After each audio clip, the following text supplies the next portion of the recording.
members of the committee, thank you for the opportunity to discuss the priorities of Virginia's 3rd Congressional District, the upcoming Water Resources and Development Act. I represent the 3rd District of Virginia, where the Chesapeake Bay meets the James, Nansemond, and Elizabeth Rivers, and where there are both challenges and opportunities. The U.S. Army Corps of Engineers has worked to keep America's waterways and ports open to trade while working with our communities to ensure that they can continue to live with the water that surrounds their community. My district is home to the Port of Virginia, which is one of the largest and busiest ports on the eastern seaboard. 95% of our nation's trade moves by water, so it's essential that the port is able to maintain operations. The 3rd District is also home to multiple shipyards and neighbors, the Norfolk Naval Station, the largest naval base in the United States. These waterways are essential to our community. I'd like to take a moment to thank the committee for your work on the Port of Virginia.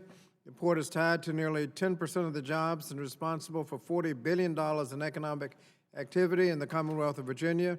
It is critical to our financial well-being that we ensure that the port is able to handle the increasing number and size of container ships. The port and the Army Corps of Engineers have undertaken dredging and widening and deepening of the Norfolk Harbor to enable safe and efficient two-way passage of the new larger container ships. This project requires a New Start designation to keep the project timeline intact. And that's a specific ask. We need a New Start designation to keep the project timeline intact. My district is also home for the city of Norfolk, which has been a leader in ensuring that the city can manage the surrounding rising water and is already serving as an example for other municipalities working to adapt. Unfortunately, due to climate-driven sea level rise and compounded by historic land subsidence in the region, the waterways pose a serious risk.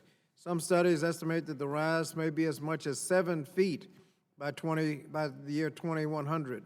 Hampton Roads is region, therefore, of the 2nd largest population center at risk to sea level rise, right behind New Orleans. High tides, nor'easters, hurricanes exacerbate the risk of flooding in the city.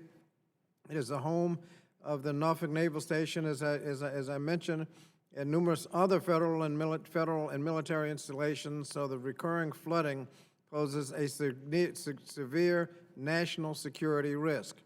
State and local officials in Virginia already appreciate the significant threat sea level rise poses to Hampton Roads. Unfortunately, the cost to proactively and aggressively address the problem is far too great for any one city by itself.